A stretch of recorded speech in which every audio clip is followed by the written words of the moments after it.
Responses engine 5, engine 3, engine 1, ladder 3, ladder 2, rescue 1. We've got smoke showing.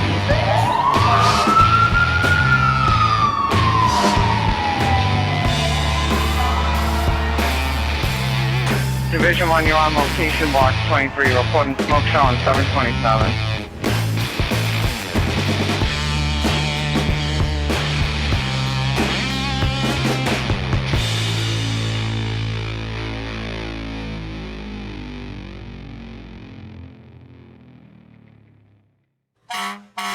Welcome to JobTlks podcast. Our goal is to facilitate knowledge sharing. The views and opinions of the hosts and guests on the show belong solely to the people expressing them. We do not represent the departments, cities, or towns we work for. All right, what's up, everybody? Welcome back to episode 21. It's a lot of episodes. 21. That's technically 5 months, right? Getting there. Yeah. It's a long-term relationship. This is a long-term relationship. You, the viewers, are in a long-term relationship with the four of us. Yeah. We're a quintuple. It was a thruple. Now we yeah, now we have Shaun. all 8 or 9 of you that watch this. So we appreciate it. We're excited to be in the studio. We have another special guest today. We'll let him introduce himself in a few minutes. So, as always, please, if you're watching this or listening to this, whatever your platform is, subscribe to the channel. Helps us out enormously for algorithms and getting our content out there, which will help us create more stuff in the future. So follow us on social media, JobTlks, JobTlks, and subscribe to our channel. And as always, if you have something you want to say, a question, you want to come on the show, whatever the case is, reach out to us. We'd love to hear from you. Awesome. All right, welcome back to the show, guys. So special episode today. We have a guest again. So Shaun Sullivan. Can you spell that? Yeah, SHAUN. Nicely done. Awesome background, and I'm just gonna come in hot and heavy with a video. So I'll give you the full bio and synopsis in a second, but I want to start hot and heavy with this video because it's fucking badass. So, long story short, Wildland guy, and we're gonna start with a video. So, Shaun, if you want to talk us through how this whole thing works. So this is smoke jumping, and this was in Southwest Alaska. Oh, shit. I can't remember the exact name, but right now you're starting to see a village. I can't pronounce it anymore, but the nickname for it was Kong, and I have a special place in my heart for Kong. And this fire was burning nearby, and so 4 of us were lucky enough to get to go after it. Jump in. So yeah, the first guy ends up staying in the door there for a while, and the wind's usually blasting his legs, and he's just trying to hold steady for a bit. And the spotter, you can see his helmet. He keeps trying to find the right spot. He's communicating with the pilot. And So do you guys just visualize an area that looks like a good DZ and just send it? in this case, the whole world was a DZ other than the water. So just trees, the water and the fire. Yeah, pretty flat area. Yeah. So, but and then the most they'll do here is 4-man sticks like this, and that's yours truly right there, and Sick. But yeah, and that was a memorable fire for me because you can't tell, but on the ground there was like 30 villagers going after it too. Oh wow! Yeah. Oh, really? So we had to get on the ground and be like, they were in that fire came out of their dump, so the smoke was Disgusting. horrible, Oh. and they were like eating it, and we're Oh. like, guys, get out of there. Yeah. What makes the decision? I know you're going to do a whole intro, but what makes the decision to send in a smoke jumper versus hump in, drive in, like whatever? It's a loaded question in some ways, depending on where you are. But in Alaska, it's a really easy answer because it's just nothing's going to get there quick enough. That makes sense. So it's logistics. So and sometimes the most you're going to do is maybe just cut a hella spot and start calling in what you need, and then go off to another. You know, Yeah. Other times maybe just someone's desperate. Maybe in the middle of Nevada, they got only a few local engine companies or something and a few folks, and they're like, well, we got some jumpers nearby at an airstrip, and they're like, perfect, we'll take them. Send it. Nice. Yeah. That's awesome. Yeah. So when you're landing in Alaska, are you like trying to land on the back of a moose so it rides you in Right. like the rest A of grizzly bear. right? Oh man, I wish. Yeah, if you're riding into a grizzly bear, it has to be like a Chuck Norris like Just grabbing, kick, right? grabbing the moose antlers and like riding into battle. I don't want So- nothing to do with those. Dude. So we'll dive into smoke jumping in all its glory. I want to give Shaun his proper introduction, right? So welcome, Shaun Sullivan. I spelled his name wrong again. I'm going to get it by the end of the paramedic school. So Shaun's a firefighter and soon-to-be paramedic with the Portsmouth Professional Firefighters Local 1313 in my favorite city in the whole world, Portsmouth, New Hampshire.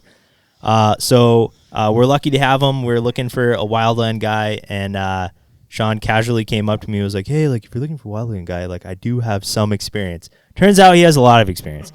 So he has 11 years of federal wildland firefighting experience, ranging from operating an urban interface engine. Is that correct? Close enough. Close enough. Okay. Hotshot crew, as well as a smoke jumper, which you guys got the pretty sick intro. Operating fires throughout the country and including on the back of moose and grizzly bears. He is a red card certified wildland firefighter and in general all around fucking solid dude. So I'll allow Shaun to. I like how it says that I'm red card certified because I wonder if I still am. Yeah. Well, I did the research. You were. That's all that matters. I so was. Yeah. They'd take you right now out west if they could. Yeah. I know. Yeah, we'll see. I mean, medic school is really busting that up right now. Yeah. But I've thought about jumping in. But anyway, I'm 35. I was going to the tech in Laconia, New Hampshire. I finished it, and at the same time, I got the bug for to go out west. I gave it a go. Did it for 11 years, and I knew I wanted to come back home at some point, and here I am now, and I'm in Portsmouth, and life's really good. Life was good there. Life's good here. Is that where are you from, Laconia? No. I'm from Merrimack, New Hampshire. Oh, okay. I fun fact, went to my junior year of high school, Laconia, New Hampshire. Hey, look at that. Really? LHS, yeah. You got a lot of New Hampshire Yeah, connections. no, my dad and my stepmom. Mustache is very New Hampshire. Yeah, from Laconia. Mine's worse. Brother and sister, yeah, look, LHS graduates, yeah, so a little history there. Nice. That's awesome. But anyway, so let's dive in. So dude, when you sent me these pictures, I was like blown away. So I just want to throw some of these pictures up. Obviously, your hotshot crew and some of these fires, like, I don't even honestly like know where to begin. Because this is such a cool fucking topic. Well, first of all, I apologize for the fire porn. As you say. No. Like, it's. I sent it to the guys last night. We're all into it. Yeah. I masturbated at least 3 times. Yeah. Not to you personally, but to the fires. Jesus, Will. Calm down. I can't. So these are what we would classify as big boy fires. Yeah. So just like looking at these pictures, we'll throw these pictures up for the audience. It's honestly like hard to comprehend how large these fires are. But I guess the best place to start is like, how did you end up, like, I know you talked a little bit about it, but like what path did you take to becoming like a wildland firefighter? I don't know. You guys probably have similar experience. It's like, it's not yourself only, right? There's so many like cogs in the wheel or whatever the hell they say. So like, I was really, I don't know, rabid as when I was younger, and I wanted to do a whole lot of things. And then as I got out of high school, like I had friends that were scattered. I had a girl that break my heart, just all this stuff. And it was like, man, I don't know if I want to stay in Merrimack. I was on call there, and I have all the love for the guys that I was there for. I was on call in Merrimack. It seemed like, we had a good thing going. But at the same time, one of my friends, his dad was a lieutenant in Nashua. And he's like, I know a guy who's been on a hotshot crew out west. He's like, if that's ever one of your things. And so he connected me with his old captain. That captain got online because the application process was a bitch. And he basically, like, I filled out all my information, and then he just plugged it all in for me. Because he's like, I'm not going to take a first-year guy on a hotshot crew. But he's like, let's get you started somewhere. Right. And so then I got a call from someplace in the middle of nowhere, and he's like, yeah, let's hang on that one. And then I got a call for an engine in Big Sur, California, and I told him about that one. He's like, take that right now. And so I did, and it was so far out of the way. I had no idea. I always thought Big Sur was like 1 point. And I thought it was like surf. Don't people go there to surf? Miles and miles of coastline. Great surf too, Yeah. And anyway, I had to put in the coordinates. Yeah, like an the old actual school GPS. This was like 2008, so it wasn't, it's not way back, but it was back enough. And I didn't know it's definitely before Google was on every iPhone. I didn't know where the hell I was ending up, and I ended up in the middle of this mountain range and stuff like that. It was a great season, but So what's the so obviously there's a difference between being hired as a hotshot. So you got hired as a wildland guy on an engine. Yeah. Is that what he was like that urban interface? Yeah, so I mean, it wasn't very urban because it was like in the middle of a mountain range in Big Sur. But you know, everyone has their purpose and what they need, and the engines are going to be able to feed you water and do the hose lays and stuff like that. And yeah, and then from there, I saw the hotshot crews running around, and I never really saw any jumpers, but I saw the hotshot crews running around, and the next process after that is you need to just man up and go introduce yourself at the middle of like a campaign fire where there's like 100,000 firefighters around, and go introduce yourselves, and then call them constantly, and then they want you to come up and run and hike for them and stuff like that. Show them you're fit and not like a total douchebag, and then if they like you enough, maybe they'll. And they didn't. That crew that I got on the Rio Grande hotshots, they didn't love me at first. I was an alternate, and actually they're on the left there. But yeah, they didn't. They were like, dude, this kid from New Hampshire. I had a very small window before I went back to New Hampshire. Yeah. And those guys hated me because they had their end of the season party, and so they went for it all weekend. They were nuts. And I showed up Monday morning, and they're like, "Hey, go take this guy for a run. He wants a job." And they were like, "Why is he here now?" That's awesome. But I guess that made me memorable to a certain degree. So, Yeah. Yeah. So is this the same crew, top and bottom picture? Yeah. Top's 2010. The bottom's 2015. That was one of my first fires with them in 2010. It was in Arizona. The one on the bottom always makes me laugh. We got stuck in the black for a while this fire just raced around us. And It looks like it, yeah. my biggest memory from that is us trying to complete this crossword puzzle in the middle of it because we were there for like 12 hours. Someone brought entertainment. Nice. That's awesome. It was just, I mean, we're getting blasted in the face with smoke and ash the whole time, but we're safe, but like it's just not comfortable. And we're just like, all right, so 34 across.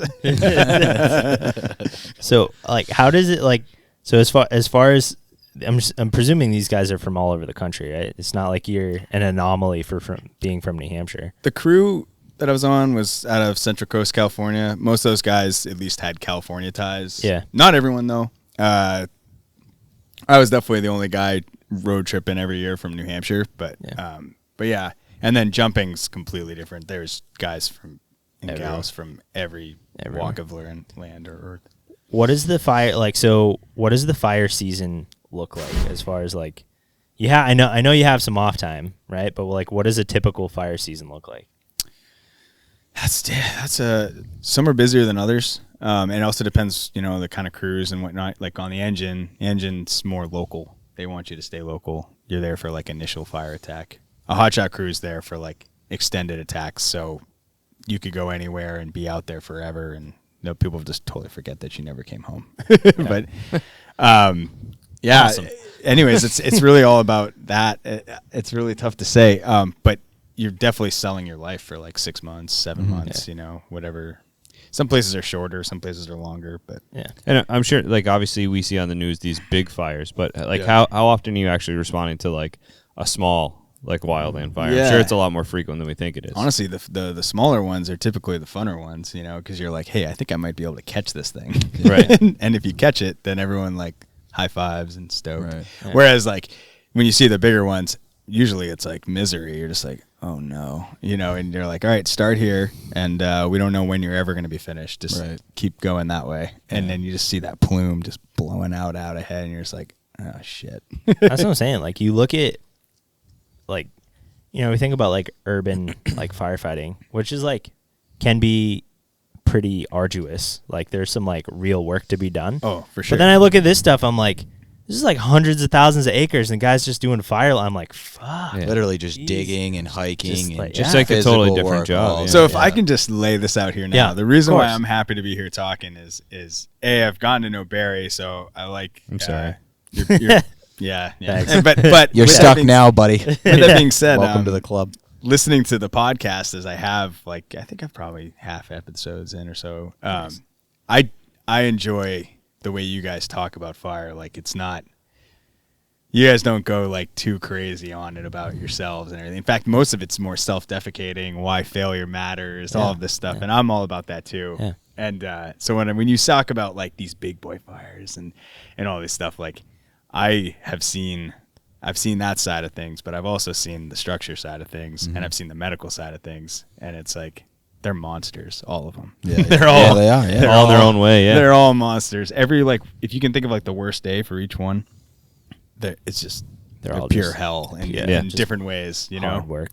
And I think people forget that sometimes, like in either side, you know, like structure to wildland to structure, and then of course there's medical in the middle. Just everyone like, oh god, Just to keep Loving us, it. just to Loving keep it. us Just busy. yeah, just to kick you while you're down. Yeah. yeah, Loving it. yeah. Yeah. Yes. Just me. Yes. So we're talking about like the physical. So I tried to do, you know, with every episode we try and do a little bit of research into, and like for us, like wildland is like the great unknown. Like we don't know anyone that's really done it. Literally know nothing. None of us about have it. legitimate experience in it. So I was looking up, like I looked up, I was like, how do you even? Because you told me like, oh, I'm red card certified. I'm like, I don't even know what that means, man. Yeah. So like I looked it up, right? But so is the arduous pack test? That's a thing? Like I was looking it up. So I presume it's different for every hotshot crew, like what their test is, right? But looking at the pack test, it was all firefighters are required to perform an arduous duty, which makes sense. 3-mile hike, 45-pound pack, in 45 minutes. Is that like pretty much the? So that's the CPAT. of Okay. Wildland Okay. Firefighting. Okay. All right. That's the CPAT. And So that's like ground floor. yeah, and I think you guys would agree that, you know, like, yeah, you did the CPAT. Does that mean you're really going to be Yeah. of any worth No, on right. the fire Right, ground? right, You know, right. like, so like, put it this way. I remember the first time I knew I had to do that, because the first time I ever went out west, I went out on a New Hampshire crew. So I, like, you can do that. You can like get, I forget Oh, all the God. things. Does that, New like, Hampshire have its own hotshot crew? No, I, but like I a saw the type- wheels turning before that finished coming out of his There's- mouth. Barry, No, Barry will have the no. application filled out by the time he gets home. there's type 2 crews, which like, so a hotshot crew is just a fancy word for a type 1 crew, right? What's a type And, 1? So a type, let me start with type 2 and type 1 will make Okay, sense after that. But the type 2 crew, like for instance in New Hampshire, you get on that list, they call you up. I didn't know anyone when I showed up. We went to Idaho for 2 weeks. I didn't know a single soul. I never worked with any of them. Most of them never worked with each other. They had different degrees of experience and everything like that. A hotshot crew or a type 1 crew is going to have a very specific amount of experience, qualifications. They can only have so many new guys. They could go through certification, you know, Yeah. so like, you know what you're going to get Yeah. to a certain degree. They're like the with each special one. operations of. But that test is the same thing. So when I first had to do that test, I'll never forget when I got out to California. I was like, oh man, I'm so nervous. I was trying to do it super fast and everything like that, but you can't run. I mean, you guys probably did like ruck marches, Yeah. right? Stuff like that. So you can't run. Yeah. Yeah. Right. Power walk. Yeah. You And go- And I'm sure it's uphill, right? no, it's Both just ways. flat. It's just flat. Really? Really? I was gonna say because if it's just flat, I mean, you can. It's just flat on a road. That's still a Really? good. That's still a good pace with a 45. So pack. so I remember like when they fired off the gun, or you know, theoretically, And started a wildfire. I took off. You know, I was just like, I'm gonna impress these guys. Yeah.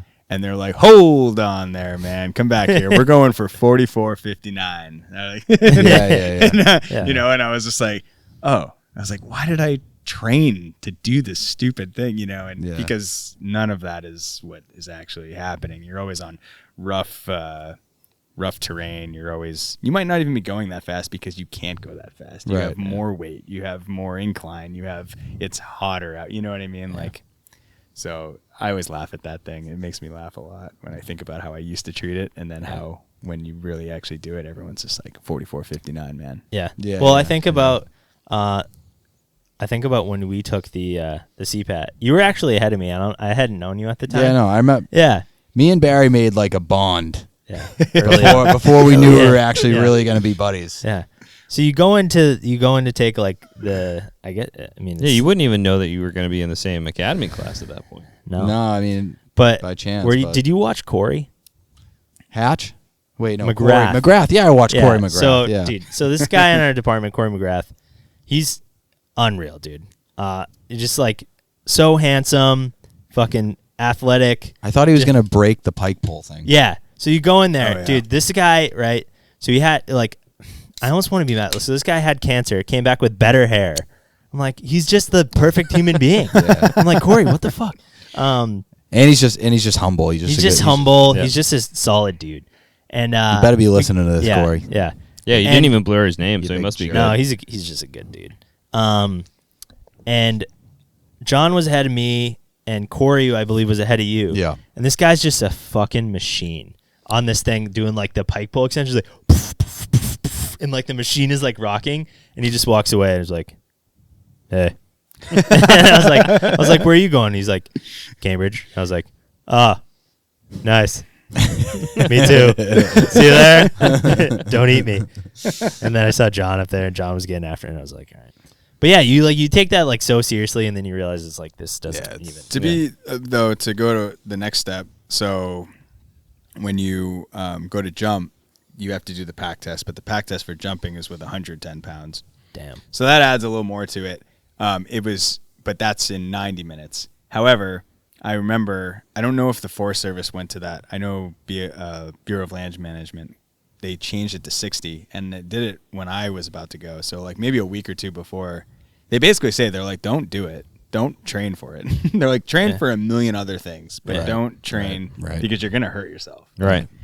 And so I didn't, I was hiking with a lot of weight, but not that much. And I'll never forget the email being like, hey, it's not 90 minutes now, it's 60 minutes. And I was just like, damn, Should have trained. I'm like, damn. I think that's going to be fine, but now I'm a little bit more concerned because 90 minutes, I was like, yeah, I'll get it in 89, 59 if I got it. yeah. You know what I mean? Anyways, it worked out, but 60 minutes with 110 is a lot less fun. That one just gives you shin splints and you're like bitching the whole time. Right. Yeah. That's a lot of weight. So with your transition, right? So you started with the Forest Service, and that was where your hotshot crew, correct? Yep. Was that an easy transition from obviously it's like an interagency environment, like especially on these huge fires, there's hundreds of thousand acres. There's probably like every agency under the sun, Cal Fire. Oh yeah. Yep. Bureau of Land Management, Forest Service, I'm sure like U.S. Agriculture, like, so Yeah. are the certifications the same and like across the board? Like if you took like a hotshot crew from like BLM and the U.S. Forest Service, like pretty much on par. There's different like cultures and the way things are, I don't know, handled, I guess, if you want, and traditions and stuff like that. But I mean, the pack test is really the god the of all standard. that. It's kind of like being firefighter 1-2 is like the standard Yeah, qualification, exactly. and depending on where you go is I'd say how that it changes. And I've seen pros and cons on each side. And the thing is it's very like a magnified view. Like on a hotshot crew, I know Forest Service better than I know Bureau of Management. Yeah. As a smoke jumper, I know Bureau of Land Management over Forest Service. So it's hard for me to like say like, there's definitely things that I can be biased about, right? But like, there's definitely some stuff I've probably missed. Just thinking about that, the logistical aspect of fighting these fires is unreal. It's so like we talk about like mutual aid for structural stuff, and like that can get overwhelming. But you're not talking about 10 trucks from 4 departments and whatever. You're talking about hundreds of people and trucks, or thousands of people, and you're talking about federal agencies down to state and local, down to the villagers fighting the fire themselves. and, like that's and prison workers. yeah, like that's whoever's on the in side of the charge highways that. in California. Yeah. If we could just enlist the homeless people. Without pointing out certain entities, I will tell you right now, I will take what I say in a positive light. I will take a con crew over certain entities on a fire. I bet. Did they Any really do day. that? Yeah. Oh, That's Jesus. a real thing. Yeah. Oh yeah. Yeah, 'cause I think there was a big thing a few years ago where I don't know if a girl died on the side of the road like a few years back. Something happened. There was a big spotlight on. It was like a female crew. I don't remember why I came across it or what it was for. Maybe she didn't die. I don't know. But there was a big spotlight on it a few years back. Yeah. Oh yeah. If you'll oblige me, I have an analogy as far as those logistics are concerned. Like I think of it like right now for me. I don't want to be driving the fire engine. For the main reason that I want to go into the fire. I don't want to handle water supply. Right. I don't. And if you could take that as an analogy to the way you were talking about logistics, a big reason why I think I finally saw the light and was like, I think I need to come back home is as you progress over the years, like you can hold yourself back as much as you can. And I sure as hell did. 11 years, I should have more to speak for, but jumping wise, it's hard to get out of it because you start to really get elevated in those roles on fires. You get on a fire and the fire starts taking off and they need to go in complexity. They'll split you all off and start giving you like, all right, your operations, your logistics, your this, your that. And that was happening to me a lot more. And I was handling some more of those logistics on the logistic ends. And I was like, I don't want to do this. I want to be it's like being put in the car without like taking the test and doing it, voluntarily. You know what I mean? Yeah. I mean, it has its rewards, I guess, but I don't know. It gets political too. Yeah. So when they send you in, I'll kind of flash back and forth, right? So when they send you into these guys, is that me down there in the middle just sleeping? I had to give you. I was like, I knew I was giving you the goodies, and I was like, you got to see me though at my truest form. And that was me just dead tired. Yeah. They had told us we were burning, and sometimes when you hold the line, I mean, it's just you're just standing there all day eating smoke and watching the unburned side and making sure there's no spot fires. And that was one of those days. After a whole bunch of other days of hard work, and so you watching the unburned side pretty good right there. And I had told the new guy, I had told the newer guy, I was like, hey, make sure you don't fall asleep or something like that. And then like an hour later, he took that picture of me. Perfect. And that's as natural as it gets right there. Did he wait to show you until like after it was done? Oh yeah. He kept that thing. Anyway, did you have other questions about that? Yeah. So like when you're on a hotshot crew, like I don't even like. I don't know if you guys do, like, what are the different, everyone on a hotshot, first of all, I guess, how many people are on a typical hotshot crew? So you can have as few, and maybe it's changed since I've been out, but you can have as few as 18, and that comes into play because guys will get hurt, guys will get sick, stuff like that. And so if you go down, then you become inoperable as a hotshot crew, basically. So 18 is like sometimes you're just barely holding on. And then, some crews, though, out there, I think, have like 23 up towards to 25 now, as someone was telling me the other day. So, those are the numbers you're working with. Is that like a safety thing? Like if you cross that threshold, you're not effective anymore? Or? Yeah, I mean, I don't think they think you're capable of meeting the standards of what they expect of a Type 1 crew. So this is like a regulated thing. Like if you don't have 18 guys to go out, you don't go out. Yeah. Or maybe if you go out, but you're not considered a Type 1 crew, you won't be like given the assignment that maybe a Type 1 crew would get, that kind of thing. Gotcha. And, someone could call me on that, but I can tell you right now, I know we've had many struggles in the past where we're like, shit, we're at 18. Guys, chill out. Nobody get hurt. Don't screw this up, And like what type of equipment are you taking? Because you gotta hump everything in with everyone has different jobs. Like everyone has their foundational different jobs, right? And it's very like not regimental, but like everyone's set up, right? So like every crew's different, but you can expect that there's saw teams. So there's always like at least 3 to 4, maybe 5 saw teams where you have these guys who they run the saw all season, and then you have their swampers who pick up all their crap and carry their fuel, basically. And then you have guys who are more digging the line with their Pulaskis and the rakes, and you have people who are the squad leaders and the captains, and they are doing the scouting and the more of the planning and stuff. It's all spaced out, but people typically have their jobs, and that's how that works. It's crazy because so you look at this picture, and we'll put all these pictures up for our viewers, but the things you don't even think about, right? Like you guys are going out with saws, you're going out with tools. But like you got to bring the fuel with you. Like how did this? I'm assuming you're talking about this whole logistical chain. But you guys are out in the middle of fucking nowhere, and like you're taking your own fuel. So a lot of stuff getting flown in. Well, yeah. So it depends how long you're out there. What the plan is for the day. If there's like a base camp that's nearby, or they sometimes make camps nearby, and you kind of go back and forth to them. Other times you're just spiking out. You're like you dig your line, and wherever you end for the day, you find your place to sleep, and then you just get back at it the next day. And that's where you got to fly in the stuff, especially. And that's where guys will make these sling sites, and they'll call in the helicopters, and they'll drop all that fuel so you can refuel up. And it's pretty like sad because like you'll get rid of all that fuel off your back and everything, and then like it comes in the next day. Starting again with all the weight. What is like, so you mentioned like the different jobs. So like what would each person carry? Like, so if you mentioned like 4 different jobs there, like what does the saw guy carry and the swamp guy carry and the line guy carry? So, and people can argue with me about this if they want, if they ever hear this, but like I don't think most people would argue that the Swampers have it the worst.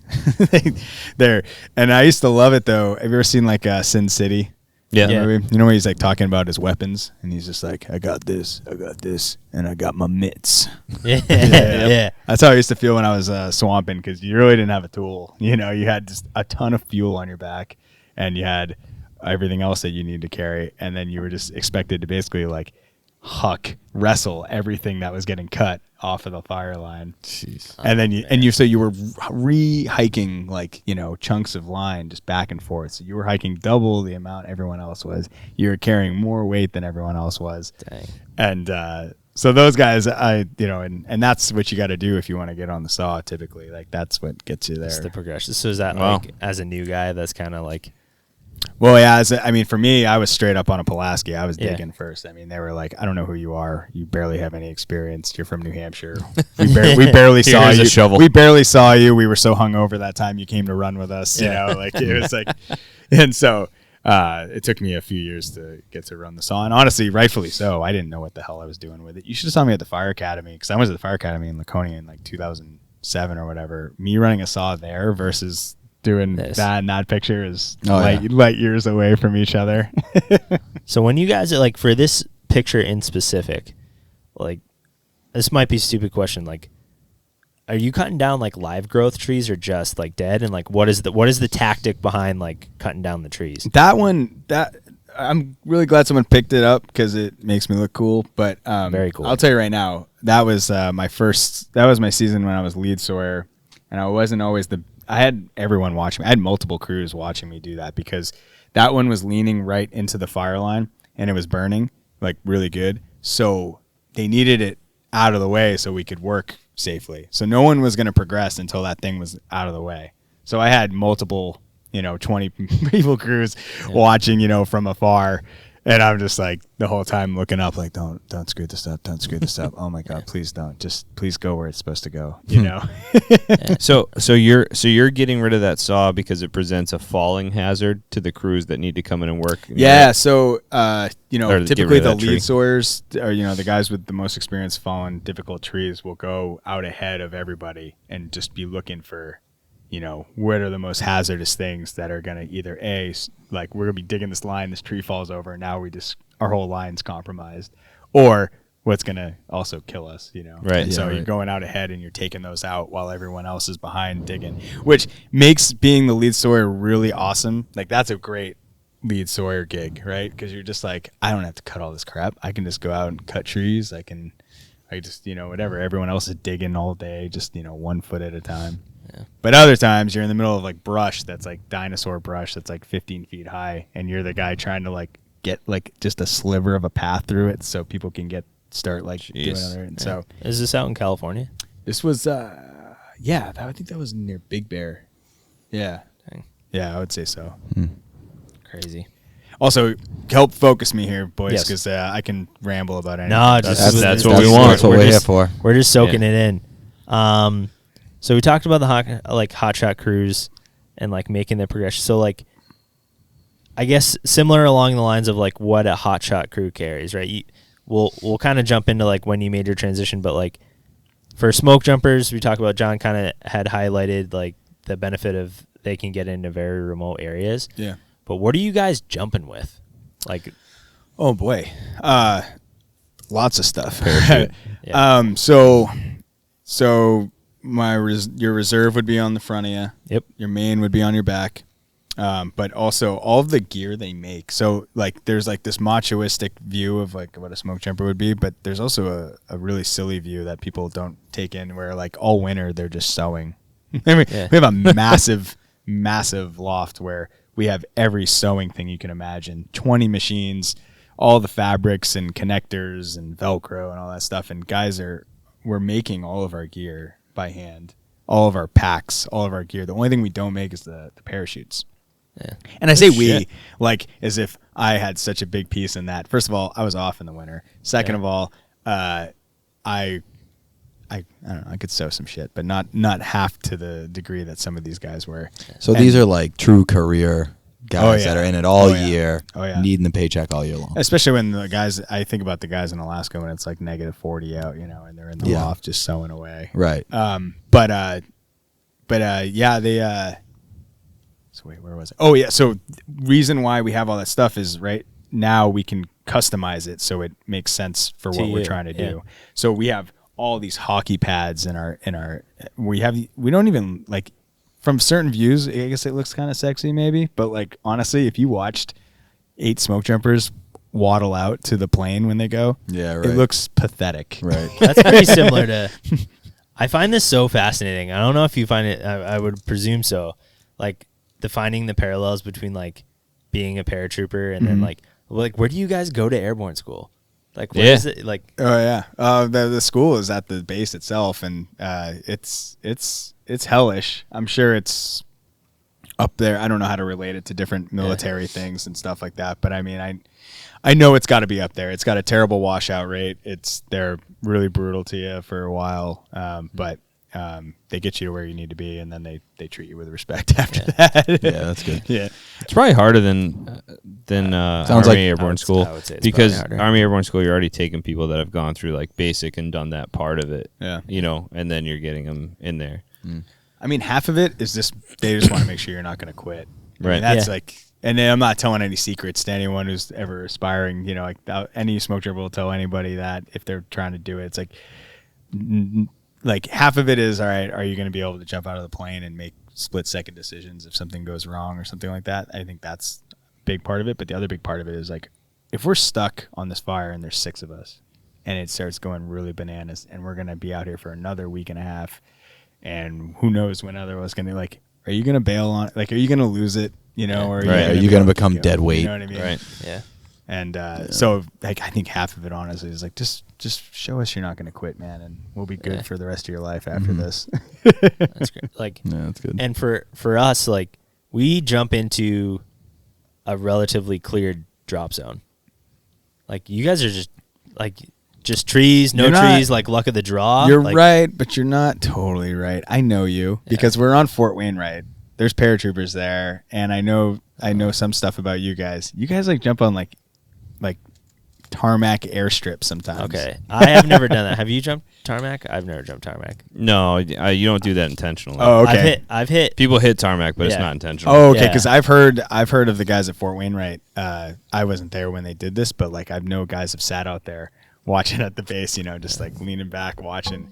And they'll go over the base, they'll go over the strip, and they'll just jump the strip and just watch the chaos of these round shoots just come. Yeah. Like they piling intentionally down. jump on a tarmac? I have seen video. Like, it's weird. I I don't wasn't know how there, they- but I was told. So I don't No know like shit. how they get away with it from a safety standpoint, because they're jumping the airfield, but there's hardball, like big hardball in the middle. Like, Oh, I mean, we jumped DZs that had, obstacles, but Yeah. but you weren't this like is this is like airstrip, like yeah. and there's a fair. I'll try and find the video. There's a fair amount of guys are hitting the hardball, which is like maybe luck of the draw. So I've hit hardball, but like hard pack road, but not Yeah, not actually not asphalt. Actual Tarmac, asphalt. tarmac. That's Yeah. awful. yeah. But like, so you guys just like trees, no trees, just sending it. So I remember that's- like the first jump I did is this massive field called Leslie's Field in Fairbanks, Alaska, and like they basically like said they're like, if you miss this, they're like, it's not going to go well. Like it's not going to go well for the rest of this thing. Actually, the first thing they say is this first jump is free. Like we're not going to give you any shit. We're just this first jump is free, and which was really nice because then everything else goes to hell again. But so the second jump is also there, and they're like, you got to hit this, man. Like you got to hit this thing, and yeah, it's pretty massive. What kind of shoots are you guys using? So the big reason why I went Bureau of Land Management in Alaska was they do square shoots. So you have toggles that you can DC-7s, CR-360s, and then I know they were starting to punch into some newer stuff before I left. I bet they have, but I can tell you what. Yeah. But Boise is another BLM base, and then now the Forest Service has taken on the square shoots as well. So it's not completely phased out, but everyone's going more square shoots now. So you have like the monolithic, like traditional, like, Yeah. parachute, like civilian parachuting. Like if you turn, Yep. if you pull left, yeah. Yep. So we have like the MC. So we don't really have the ability to do that. Nah, 'Cause no. we can pull. You can pull Yeah. a slip, and Yeah. eventually you'll start drifting Slip in that away. direction, slip away. Yeah. Well, you And- jump. What chute did you jump? So the MC6 Yeah, I never is jumped like that. newer and it has toggles, but it doesn't really like if you pull like left or right, it doesn't really do that in the sense like it does, but it stops your forward momentum. It doesn't like rotate you in time and space, if that makes sense. It's more about just making sure you're Yeah. facing, downwind when you want to be downwind. Yeah, facing, yeah, slipping facing the inwind wind, yeah. when you're on final, right? Yeah. Like Yeah. I never flew one, but that's what They're I pretty much like if you're going this way and you don't want to go that way, you like pull a slip this way and like hopefully you'll end up over here eventually.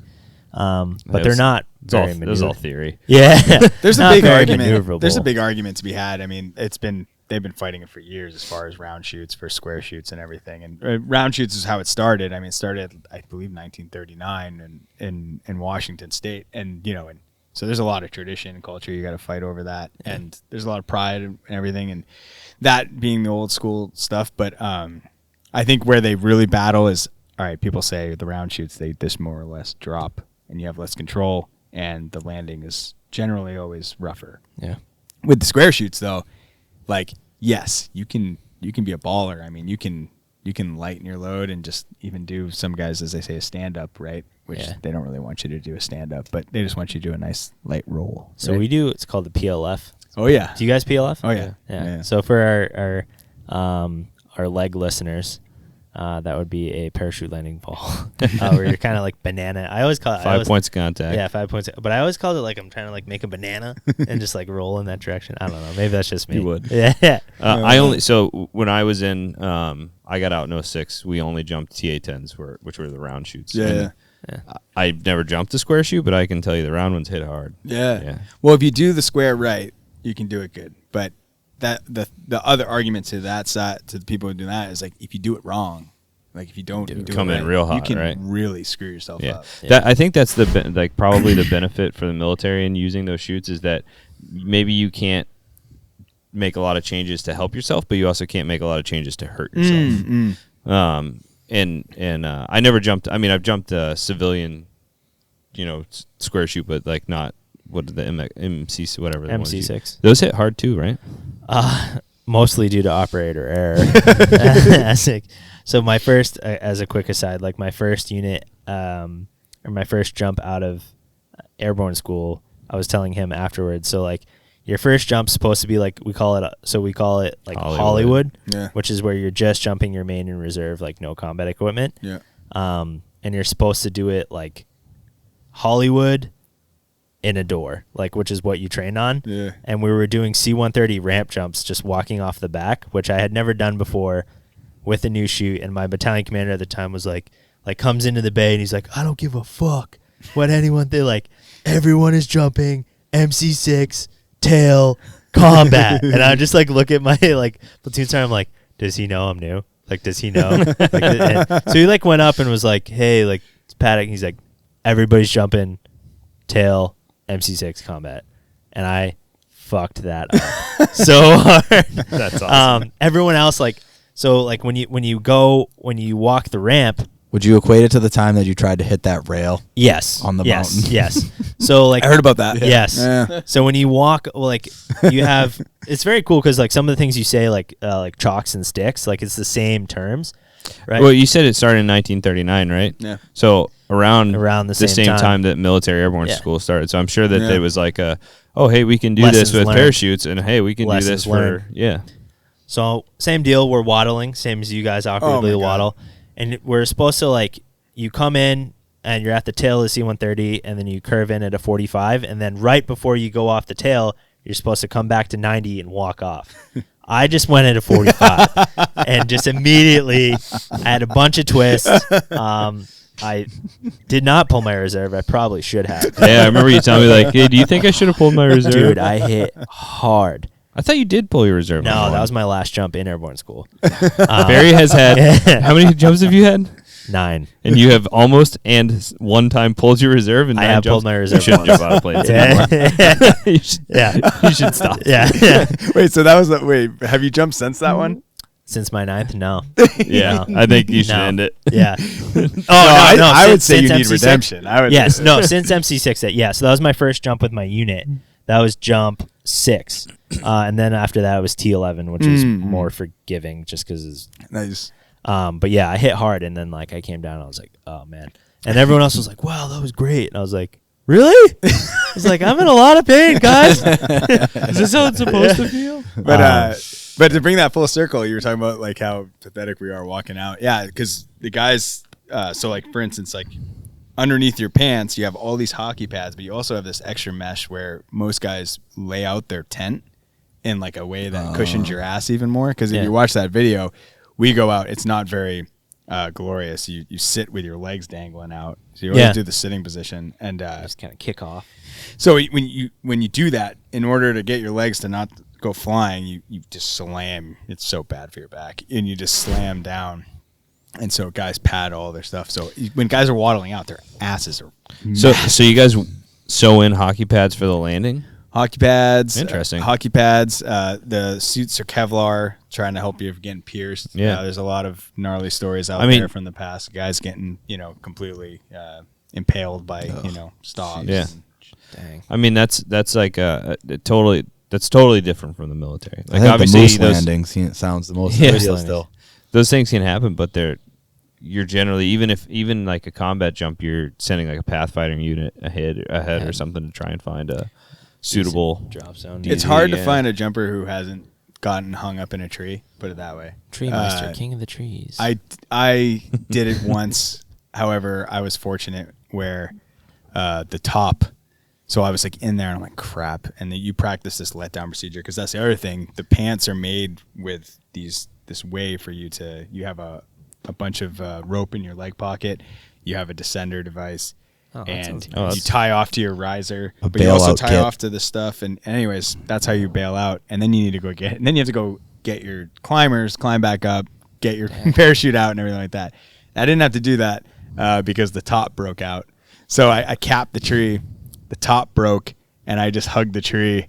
And as the parachute came falling out, I just kind of like shimmied my way down the tree. So they That's tell us awesome. if we get stuck in a tree and we can't get down, you pull your reserve, controlled, climb down the shimmy your reserve down, and then you pop those chest harness and literally slide supposed down to just your like reserve. hand over hand. See, over that's hand. what I'm talking about. So you guys are like, I know this is like interesting stuff, but at the same time, like you guys throw this stuff out to me and I'm like, hey man, I didn't train to get shot at. I didn't train to climb down my reserve. You basically like, hey, good luck out there.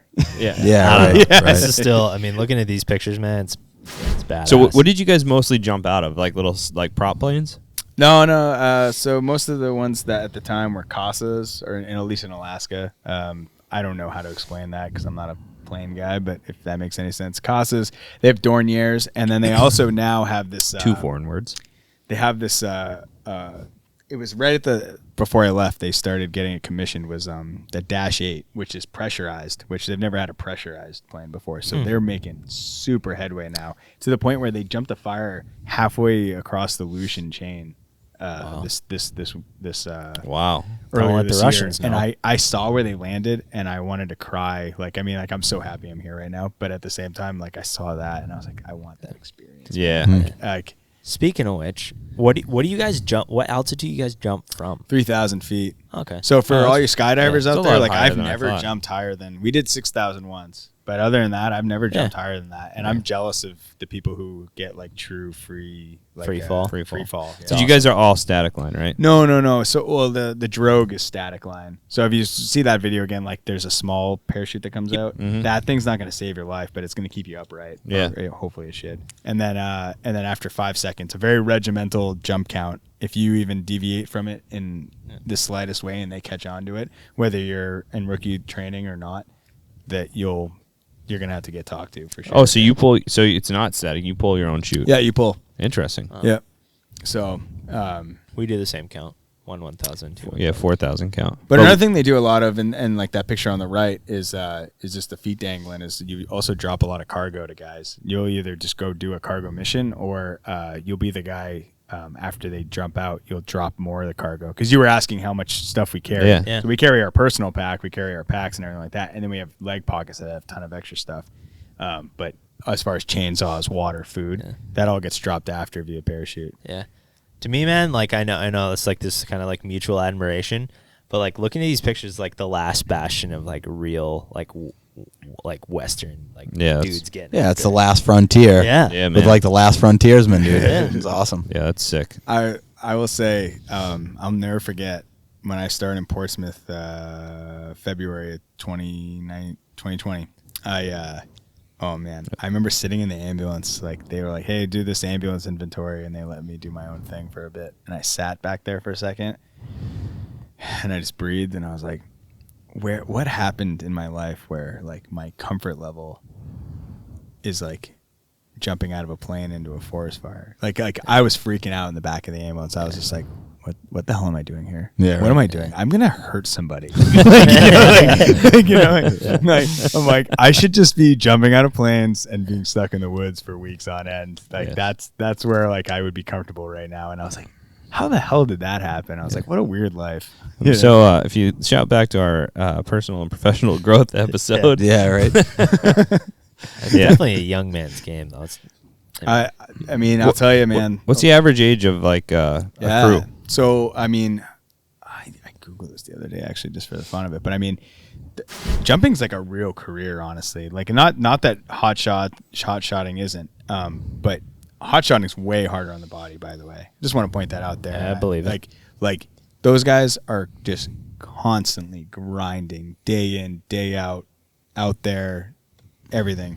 Whereas jumping, you're grinding, don't get me wrong, but you can also like just be hitting quick ones, you know, and Right. coming back and everything like that. And then you kind of get pulled into those leadership roles and organizational things in the ICS, or you could be in the loft sewing stuff or doing cargo missions and everything like that, which makes there's some variety. makes it really appealing. Yeah. And I think that's why I think there's a longer longevity consistently wise with jumpers, because you can make it work for your body and just keeping you interested in everything like that. Whereas I'm not saying guys don't stick around doing hot shotting for a while, but the people who do, they are a special breed. you Yeah. know? And jumping, but yeah.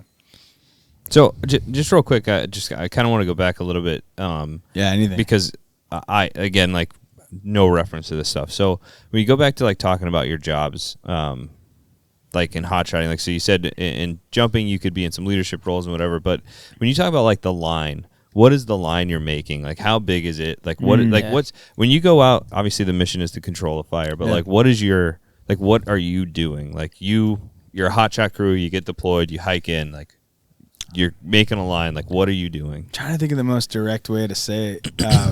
Are you in front of the fire? So, all right, I will say this. So, like, when you see the stuff on the news, 95% of the time, there should be no one in front of that. If they are, they either really screwed up and hopefully that works out for them, or they really screwed up and they're dead. Right. Right. But usually they're not dead because, you know, that would be, it doesn't happen all the time. Right. Right. But point is usually that's way out ahead. And if the camera panned back like a couple miles to the other way, you'd see like this really just smoldery, smoky crap, and that's where those poor bastards are. So is the goal to, like, is the goal to prevent essentially like a rekindle, or if it's spreading another direction? You're basically trying or to chop it off. So, you know, if you can, they call it the anchor point. You get somewhere down behind it where it started, you know, unless the wind switches and then it goes that way. There's so many variables, right? But if in theory, right, you get that anchor point where, all right, both like two teams start this way and then they take off that way, and they're basically just trying to cut the head off. Okay. But if that head just keeps going and going and going, then right. And is that where they use like aerial? So obviously you don't want to have personnel in front of the flaming front, right? Not Or- if it's like you see on the news. Yeah. So is that where like you guys are like kind of containing it and driving it in a certain way, and then like you'll have like tankers and stuff like that to hit it? Yeah, so depending on the size of fire, if it's smaller, maybe there's a guy out in the middle of the black, just like out ahead, and he's just... What is the black? Like the black is like the burnt area. Okay. It's a safe. All right. So if like the Right. fire is as big as this, there's like a guy in the middle, and if it's cool enough for him and he can deal with the smoke enough, he can be like directing planes, like hit this side, hit that side, meanwhile hoping that the other guys are going to catch up and pinch it that way. Or if it's too much and you can't do that, then they have what they call air attack, and they'll have a guy who's just circling the fire in a plane up above everybody. He's monitoring. And he's monitoring all the other aircraft and telling them where to go. So like that. Trying to like make it digestible for someone who's never done it, right? Totally. When you talk about like fire investigation, they talk about finding the V, right? Yeah. So is a forest fire the same thing where it's going to have a central point and it's going to spread out in this pattern, and so your job is to control that pattern from getting too wide, essentially, and then cutting it off? Totally. Is that like? And it all depends what you have for resources and what is at stake too. Sometimes it's just a whole lot of trees, and other times, there's a bunch of houses over here versus over here there's nothing, or maybe there's a swamp here, so they're like, all right, I bet it's going to slow down when it hits that swamp. Screw that side. Let's go to this side. Right. It's always different, right? And as far as like how wide you make it, depends on what kind of fuel you have. If it's grass, you don't need that much. If it's huge brush, you're going to need some space. Timber is even worse, and Just for reference, like how big? Like you're talking feet. Oh yeah, so grass, you could do probably less than a foot. You could probably stomp out half of it, with your feet, and just do a little scratch line around it. Other times maybe something already burned through, and you're like, dude, why do I have to dig line around this? It's out.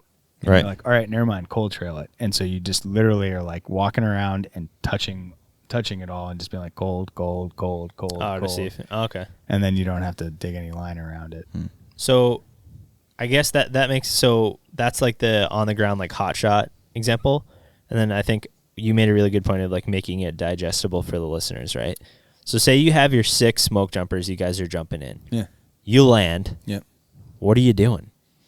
Taking off your hockey pads, starting now, a now what? Like what field hockey game. Like you jump in to help these 30 like villagers, right? Like now, now what? Well, like, that what was do you do? easy. That one was easy because the hardest part was just the villagers. It was like, dude, like you had to find, and that's a culture thing. So that was something I loved about Alaska, by the way. And this is a whole other rabbit hole of conversation. But like some of those villages, they're other countries to themselves. You know what I mean? Yeah. So in that case, to respect them, it's like, all right, where is your village elder? And it's like, oh, it's him. It's like, very okay, cool. Can you please tell them to stop doing that? We got a helicopter coming.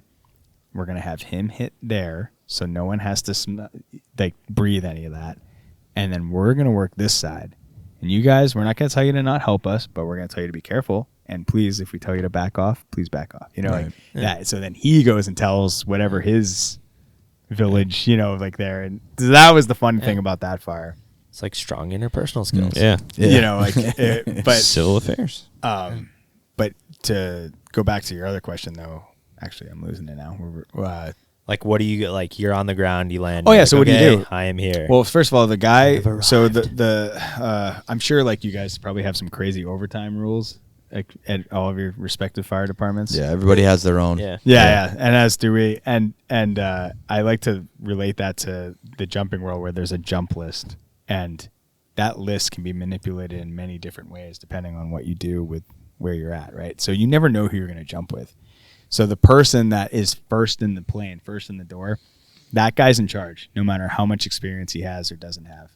Granted, if it's really that bad, then someone should and will help them out, and maybe even take it over for them. But typically, it's that guy's in charge. So you never know if you're going to be in charge or not. Anyway, when you get on the ground, that guy typically should already have made somewhat of a plan while they were flying around. And then you get on the ground, you're okay, all right, I need you to go to the right. I need you to go to the left. I need you to stay here and collect the cargo. I need you to go down the middle and navigate some hazards. It all depends. It's so variable, Crazy.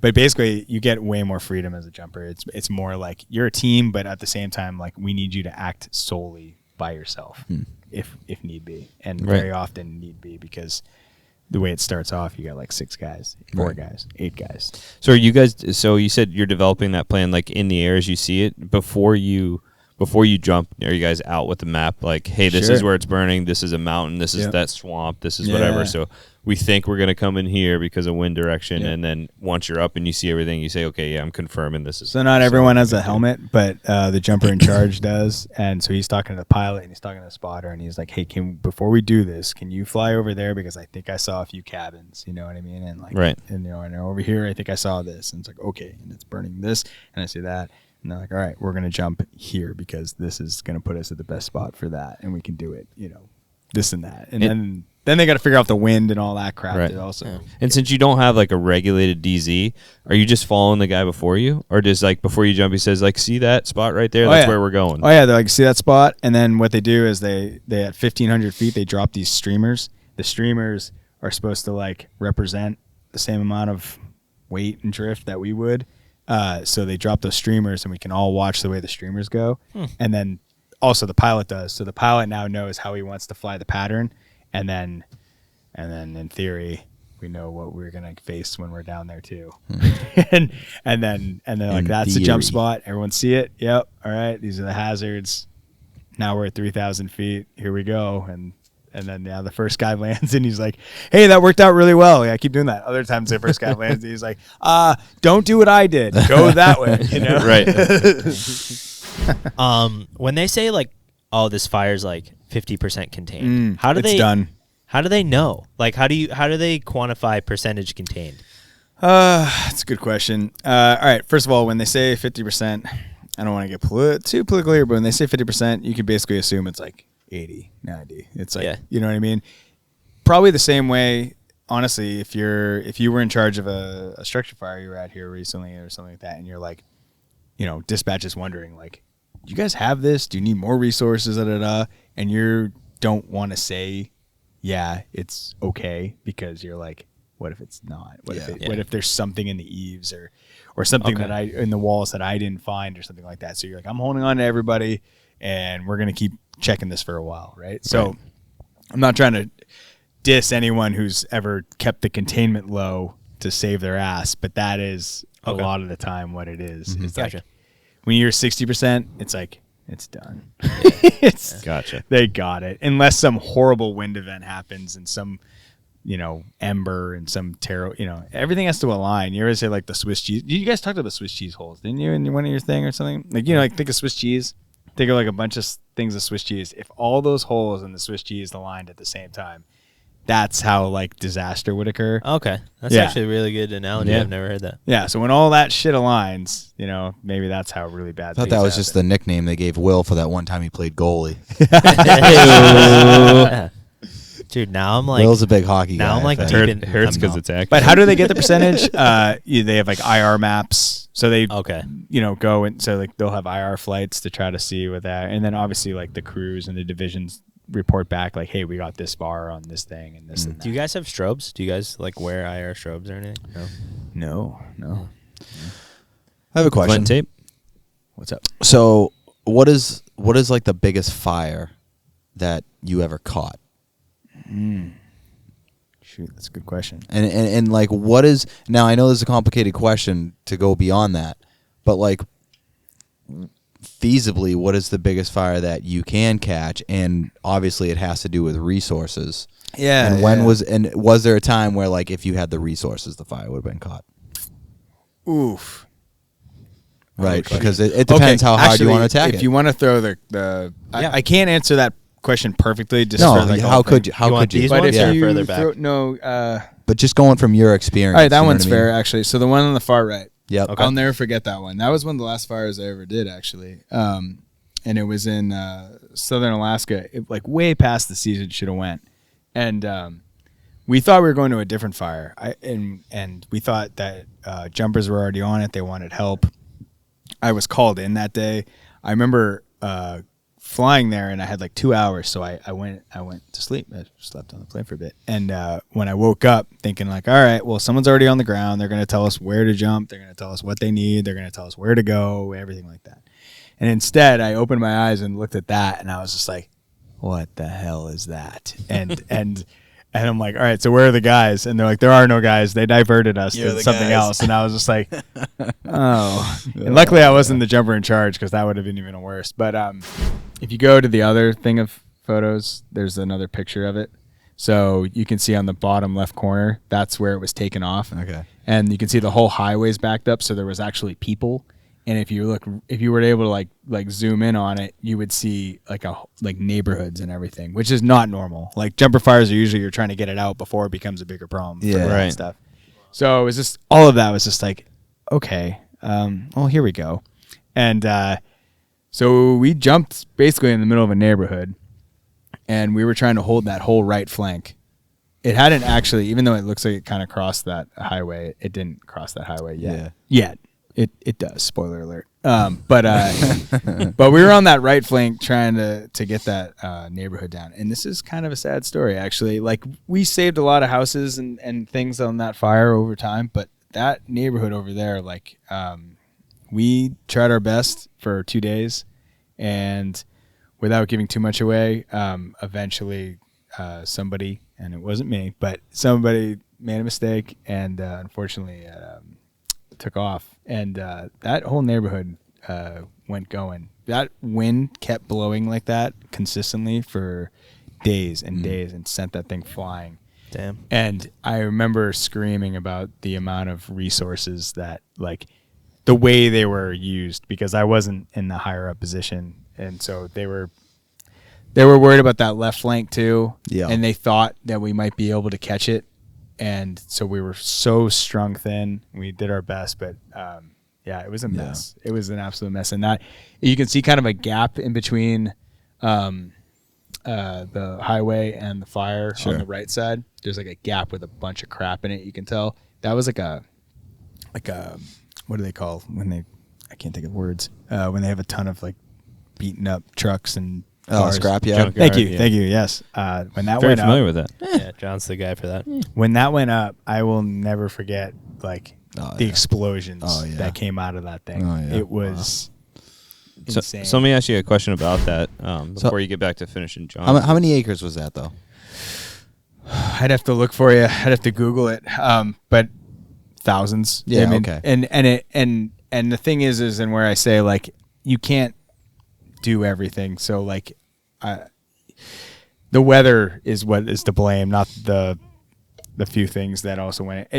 Everyone did the best they could. We had miles of line for like 4 guys, and then on the other side, and then on the bottom, and everything like that. And then what ended up coming is we ended up getting all trucks specifically, just individually, and we were driving out ahead, going to different houses, evacuating them, and then taking torches and trying to light around. And then move, and then move, and then move out ahead for miles. Like those out drip ahead. torches? Is that? Oh yeah, yeah. yeah. Cool. And so it was just that's the fire you made me think of when you were like talking about like size, resources needed, and everything like that. And we just couldn't get enough. Yeah. It was just chaos. And but I'll never forget jumping into the middle of a neighborhood. I never thought that would happen. I knew it had happened in lore for other folks, and I always thought, but I never thought I'd jump into a neighborhood. Mm-hmm. And I remember when we got back to the base that after that, you know, guys, there's like 80 guys at the base normally, and sometimes hundreds, and they're, you know, like, hey, where you been? Hey, where were you just coming from? And you're like, oh, I came from that fire, and they're just like,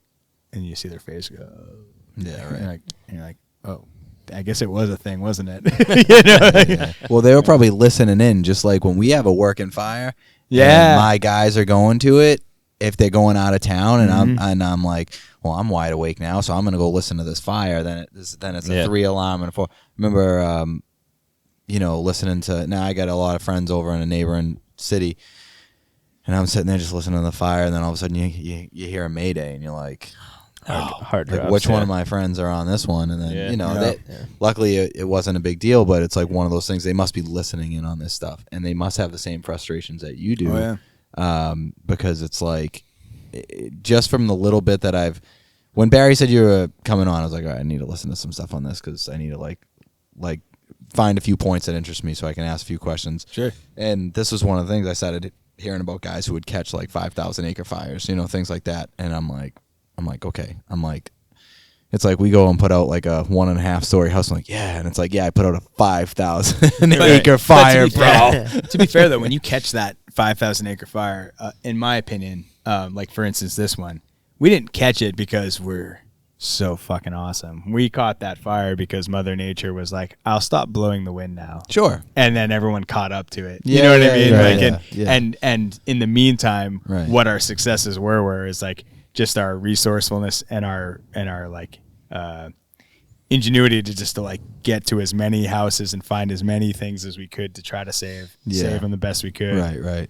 Everything gets marked up, I guess. I remember the first night on that, we were holding it and sleeping in the middle of that neighborhood, and people waking up in the morning and bringing us like coffee and bread because we were sleeping on the side of the road, you know, and they're just like, thank you for being here. We're trying, you know. And, Sorry if your house burns down. yeah, and I remember one of my the favorite folks. They offered us a bunch of marijuana actually because they had a farm. And awesome. and when things unfortunately, you know, like not like it was just such an insane fire when it went bad. I remember we went back to go try to salvage what we could. And I couldn't believe it. Their house survived. I don't know how the hell their house survived. So when I saw them later on, they were the sweetest people in the world. They were just like, they're like, how are you guys doing? And we're like, we're all right. And they're like, we know it's not, you know, we know you're doing the best you can. Like, do you know how our house is doing? And I'm like, I can't believe this, lady, but your house is actually doing okay. And I'm so glad I get to tell you this. You know, I'm like, That's crazy. I think, and correct me if I'm wrong, Shaun, like, to put this picture in perspective, is that little red dot, is that a plane dropping retardant? Yeah. I don't know if you guys can see that. Good eye. It's insane. Yep. And that's just a little bit ahead of that where you see that road kind of going into it. Yeah. We basically, there's like a strip, and that's where we jumped. That's where we landed. Dang. And we tried to corral that thing. I think there was 6 of us for like 2.5 miles. Wow. But they had some local engines too, and we just tried to work with what we had. And Yeah. So one question I had is, like, going back, you said like you guys were doing pretty well and a mistake was made and like the fire got ahead, and you said Mother Nature, and not trying to call anybody out or make it negative, but like, what's the mistake? What are the mistakes that get made that lead to not containing these fires? Obviously, Mother Nature is its own animal. So when you have as few people as you can patrolling the line, like trying to just get it, like control it basically, back towards the back corner, it was someone that wasn't a jumper. It was a different entity, and I honestly couldn't tell you what it was with a gun to my head right now. What I could tell you is that wherever they were when it happened, they weren't where it happened, where it pooched out, and then it was off to the races.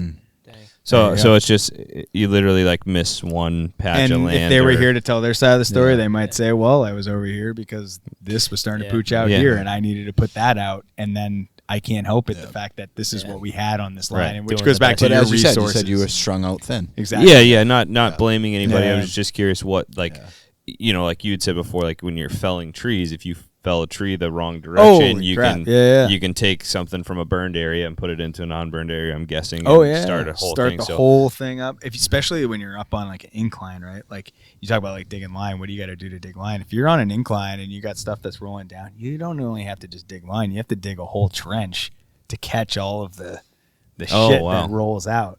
Because you could be digging line, and then this thing, you watch it like behind you where you already dug, and you see the thing roll out, and it goes beyond the trench you just dug, and you see it go down and down and down and down, and there's sparks and there's embers and everything. You're just like, please don't catch. Please don't catch. You know, like, like, it's such an asshole. It's hard work. and then on top of that is Mother Nature is, you know, blowing one way and you're doing good, and then it goes the other way and you're not doing so good. I just had one more question. Sure. So there's a fire season for these fires. What makes the fire season? Is it undergrowth? Is it weather? Is it like what actually makes it so that these fires are burning? It's so interesting.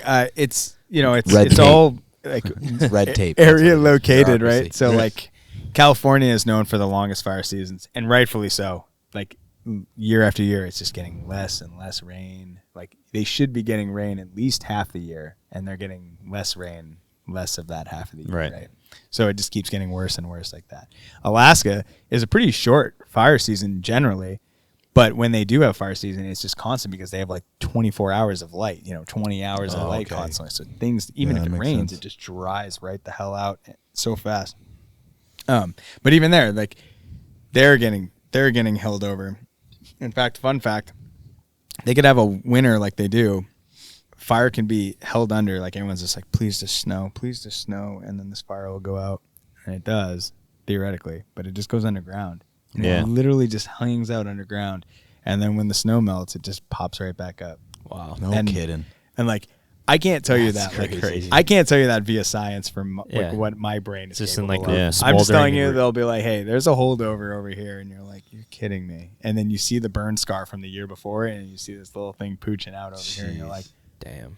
"You bastard!" So it just Crazy. smolders in the roots of Just like, just burning all the roots and slowly and yeah, That's- and that's like what they say. I mean, Arizona's snow blankets are just insulators. Yeah. Arizona, New Mexico, they're always known for an earlier fire season typically, and then monsoons start to hit there.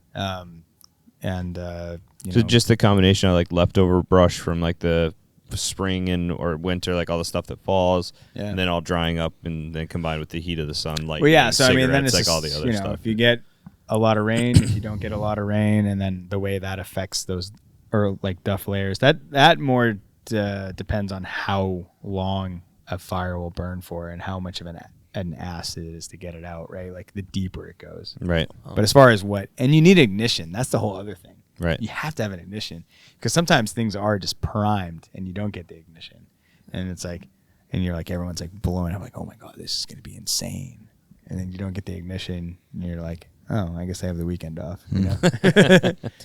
So I guess that's it. So lightning. Sorry, there you go. Yeah. Like- yeah. So I guess, well, honestly, we'll probably just, if you're willing at some point, probably have to have you back on because there's just like so much to talk about. Yeah. So I guess my last question for today is like, Sure. we hear now a lot like extreme fire behavior, right? Like you'll watch like the news, these like crew bosses or in like California, we're like, oh, we're experiencing, almost all season extreme fire behavior. What is extreme fire behavior? Like I can take a guess at like what that means. It's just like burning hotter, faster.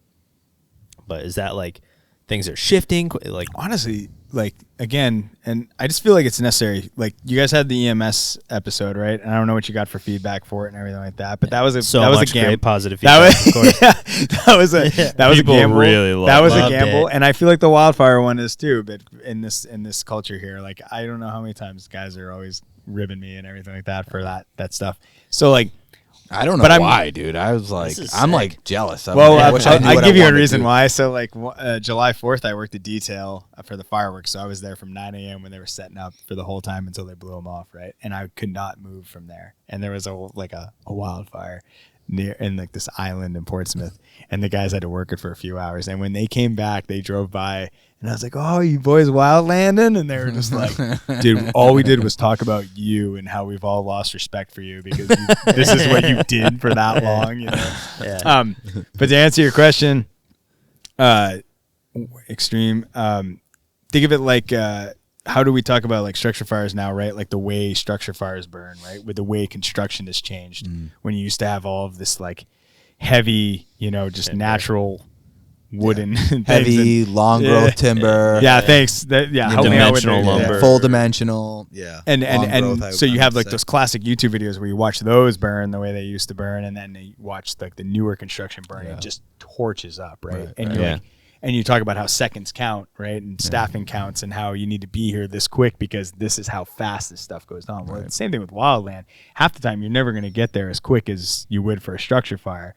So you're banking on the fact that like it's just going to kind of creep and smolder, and you're going to get a chance to set yourself up and really, corral it. But instead, because it can go so deep, half the tactics you use to hit that anchor point, it just reburns on you. So you're out ahead and then find out, oh crap, someone goes back out ahead to check and it reburns on you. What do you mean by Meanwhile, reburns? so like if you don't get down to the mineral soil, Got it. Okay. You know what I All right, mean? All right, I got you. Right. and sometimes that's really hard to do in certain places. Like Alaska's brutal with their thing, but Permafrost like and all that. also like the Northwest, the duff layers just go so deep, including here also too. Just don't get as many wildfires here, but anyway, the point is that can reburn on you. But meanwhile, while it's reburning on you, it's taking off on the other side of you Right. in a way that is just like I need everything and everyone now.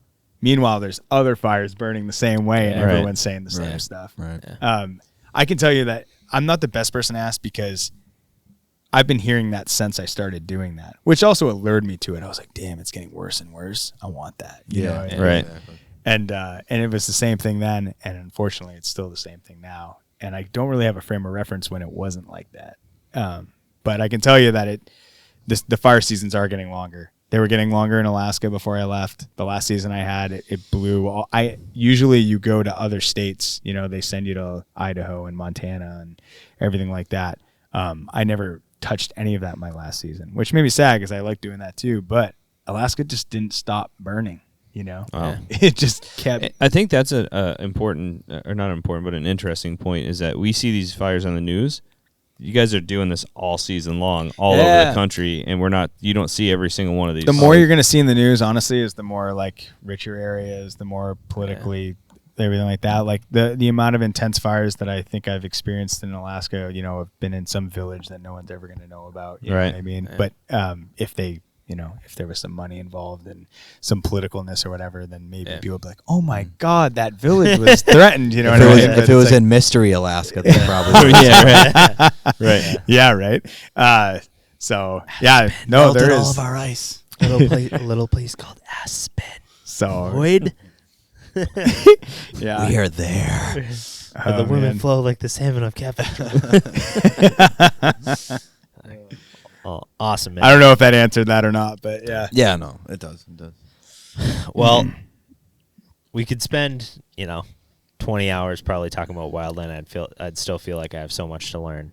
I could ask you guys a million questions about all of your jumping stuff and everything like that. He's probably got more jumps than me. I never made it to. I appreciate you having me. I'll say that. Oh, dude, we're stoked to have you. This is a good eye opener. This is exactly what we want with the podcast. Is like we want there are episodes we want like experts to come in and talk to, and the one we keep bringing up because I'm hoping it'll happen one day is like EV fires, right? Like we want somebody that could come in and tell us this stuff, but we also just want, like we said at the beginning, like not every job is big city firefighting, and not every job is structural firefighting. Yeah.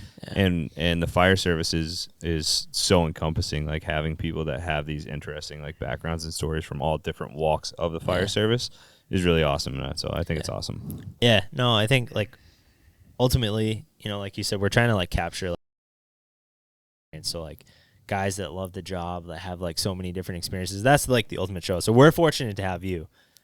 Before you go, we do have the question of the day. Mm-hmm. And before you say the question of the day, I told you I was going to bring this up. I have to do this. And this is for you, Nick, by the way. Oh, yeah. So I forget which episode it was, but I will tell you, I listen to the podcast when I'm running, and I couldn't stop laughing. I was you guys were talking about if you got to make the bed during the day, and Nick held on to his stance so hard with all of the abuse, and I just want you to know, Nick, when I was listening to that, and I've had such a nice time here. Please have me back. But I was listening to that, and I was like, "You go, Nick. You stand by yourself." I'm telling you, maybe it's my fault, but like, I don't make my bed. Well, dude, I have the cheat code. I sleep on top of my comforter with like a little throw, so that way my room doesn't appear to be a mess. So I'm not any better than that. I got it, but no, that was such a fantastic conversation, all sides, and I just want you to know, Nick, you're not alone. You're not alone. I'm with you, buddy. Love it. Awesome. Barry. Awesome. All right. So the question of the day is, who's your favorite CFM instructor? No, I'm just kidding. So I asked this question a lot. And honestly, we're 21 questions deep. So have I asked my $250 million question? Oh, fuck. I don't. Okay. All right. Yeah. No, I haven't asked it. Have I? No. All right. I don't remember. I don't know. So I asked this is like my firehouse table question, right? So the question is, you win $250 million cash in your account right now. After taxes, right? What's the first thing you buy? And you can't say like, oh, I'm going to go buy a house because that takes time. I'm talking, Shaun, right now, you're checking your phone, $250 fucking million. Where you going and what are you doing? And do you stay on the job? All right. I can easily say, of course you're staying on the stay job. on the job, but not because I've done such a terrible job. Just to throw this back at Wildland, like I've done such a horrible job at having any like I'm just starting now with Portsmouth, like having some sort of Well, great place. Future. Great place to start. Yeah. like future like money. Yeah. Right. So no, I'm staying with a job because now I know I don't have to ever stress ever again. Yeah. And then I'm gonna do cool shit. Nice. You could always make a generous donation to the city of Portsmouth and be like, "Oh, here's $50 million. I'll be back in No, 6 months." no, That no, also no. takes Screw- time. Screw Portsmouth. No, no, right? We that- need. I mean, we need, not screw Portsmouth because they're listening. No. We need a generous donation to JobTlks. Oh Get that's Portsmouth. true. All right? Yeah. They Portsmouth, are you're outta publicly here. funded. Yeah, We're yeah, not publicly So funded. is that Touche. Johnny's answer? Is that your answer or? No, I'm not. No, I'm keeping. Oh, my no, money for sorry, myself. that's my- That's that's- you. That's my you. answer. Yeah, given we from need Johnny. generous people in this All right, world. Johnny, We're not there. let's go. So what are you doing? What are you buying? First thing. Boy, shoot. You know what? We'll stick with the trail here. I'll just immediately just go skydiving because I still haven't free fallen in Like any you're way, leaving here any and going regard. skydiving? Well, you said it has to happen immediately, right? Yeah. Yeah. Like you're So leaving I'm here. going immediately to an airfield and I'm going up. I'm going up. Yeah. Like and you have enough money to make it happen. and like like the height, right, is like 15,000, I think. right? 13. Yeah, 13.5. But I'll have how much money? 250 million. Okay, so I'll just hand him like Yeah. half a No, you'll be million and fine. I'll be like, you're taking me up to 21. Yep. Nick will think if you- take you up right now. Yeah. If you handed them like an extra $10,000, they'd probably do I think it. Oh, so it doesn't have to be half a million? No, Yeah, however what's much you want. I think when I jumped in Italy, it was 15,000 feet for the jump. Free fall. Nice. First thing I'm buying, man, You're leaving here.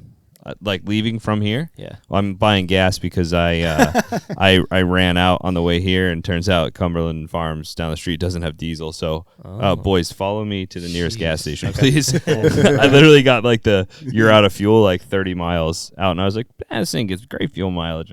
I'll make it all the way. Dude, to don't even farm. start your truck. I'll just push you. Yeah. So if it were today, it would be fuel. In general, I don't know, man. That's a hard one. I'd probably like. Really good question. I'd probably go. I I'd probably go buy a fucking sick boat. Like I'd probably go straight to like a That's deal a good boat one. dealership. That's a good one. I mean, $250 million. What does it matter? You like the interest on that every day is going to be worth so much. I Like know. you could buy the house. Like I'm going to go buy a sick boat probably. Nice. Am I staying on the job? Here's the thing. I think we would all say yes, right? Because we love the job. I would want to stay on the job because I'd probably end up dead if I didn't with that much money. Like just being a realist, right? But I also think it'd be hard to stay on the job because with that kind of money, like the first time you had to like, I don't know, shovel hydrants in the middle of the winter, you'd be like, fuck, I'm out. Yeah, that's when you just say someone, I'll give you $1,000 cash to come in and work my shift for a swap, and I'm not repaying you. They'd be like, okay. Yeah, that's true. That's You true. know? Yeah. Yeah, easy. And a donation to JobTlks. What was the kind of car that they drove in Dumb and Dumber? Was that a Lambo? Lambo. It was a Oh, Lambo, yeah. right? Yeah. Not because I even like Lambos, but what I Yeah. would do is I would just go right to the Lambo dealership. I'd drop cash for like the nicest one they have, and then I'd get in the car and I'd just drive to wherever Jim Carrey was, and I'd just pick him up for lunch. Let's go. Let's go. I would manage to get in touch with them somehow. I'd be like, dude, I'm coming in the Lambo. Dude, that kind of money. The if you same make one that anything was in happen. Dumb and Dumber. You could do it. I have the snowsuits. Yeah, let's do I'm it. coming to get you. We're going Let's to do it. Aspen. Let's do it. And, that's This that, might yeah. surprise a lot of people. I don't know if I would stay. No, I wouldn't stay on the job. Yeah. There's a whole wide world out there. Yeah, there is. Yeah. Um, Actually, I might spend a couple years like getting back to my youthful self, and then go do some hot shot shit, just because that'd be cool. There you go. Yeah. Yeah. I why would not? be. No, that'd be wait, cool. man. Yeah. Just the same thing you said about like the snow shoveling. You would get on like the most like. We're glorified gardeners, by the way. I just want to clarify that. Like love that's it. wildland I love it. firefighting, Yeah. glorified gardeners. So you're gonna get on a smoldery little thing. It's gonna be 900 degrees out, and you're gonna be like, "This is fucking stupid." I would be the first volunteer fireman in the history of Cambridge Fire Department. I'd be per diem. Yeah. Sure. You know what I mean? We won't let you because as a union, we don't want volunteers. I believe in there. Barry Well, could after a make generous a generous donation- donation. What yeah. if he After a pays generous- everyone's yeah. union No. dues? After a generous donation of $100 million, I'm sure I could make something happen. Nope. Anyway, I would leave here. I'm not saying this because you're here, Nick. I would give money to all the people that helped me when they didn't need to. So Nick, congrats on your brand new fucking multi-million-dollar studio. Does Yep. scrubbing the walls of the firehouse? Yeah, count you'd be as back helping? to scrubbing walls. No, I would honestly, I would probably go pick up Kaya, go to the Ford dealership that's closed, and be like, "You're open." See, dude, we haven't even had the money in our whole mentality. You're like, I'll pay somebody to work for me. No, they're gonna open. I promise you. Somebody's getting a hold of Jim Carrey. Oh, the I'm money- making, the money- the I'm money is making an spent. airplane. Take me up. Yeah, I'd buy The a money brand, is spent. Yep. buy a brand new, probably Ford F-250 Tremor? like Lariat. Yeah, Like a like Tremor. real nice. Yeah, and then I go to Shooter's Outpost in Hooksett. That's close, and I'd say you're Spend open. the other two. I'd say you're open. 249 million. Yeah, It sounds like you're just walking around 990,000. places being like, "You're Yeah. open. You're open. Now you're open. You're open. And then I'd go to probably Nocturne Industries. No one's ever heard of them. They sell night vision products in New Hampshire, and I'd say you're open. And I would buy Nods. And then I would go to Pelham Rod and Gun Club, which is closed at night. Bear, the and question say, was the first "You're thing open." you would buy, not what would your next 8 hours look like. Okay. Yep. So, that's it. That's it. Nice. All right. Well, that's it for today's show. Sean, honestly, thank you so much for coming. Yeah, man, I thank you. appreciate you. Cheers. It's been Yeah, awesome. thank you. Really good. Well done. We really appreciate you coming on. And I'll kick it to the usual suspects for the outro and the real outro. The outro and then outro 2.0. Thank you guys, as always, for the support. We appreciate you guys tuning in week after week for over or around 5 months 21 now. weeks. 21 weeks. We're coming up on the It's like half a baby. we're coming up on the half a year mark. 26 weeks is Crazy. the half a year mark. So, thank you very much. With that said, again, be on the lookout for our events and our merchandise. Take a look at our website, JobTlks.com, and please subscribe and interact with us whenever and however you want to. Yeah, guys, just to clarify this one more time, it's SHAUN. UN. Yeah. UN. All right. All right, guys. One of my favorite It's paramedic also students. that I said it. JOBTLKS. Oh. Yes, yes. Oh, we would Yes, be able to yes. afford the A if we won $250 million. Yeah, we buy the A. We buy the A. There We buy we the go. vowel. Great. Yeah. There we Yeah. go. That'll be great. All right, guys. Thanks again for tuning in. Job Talks out.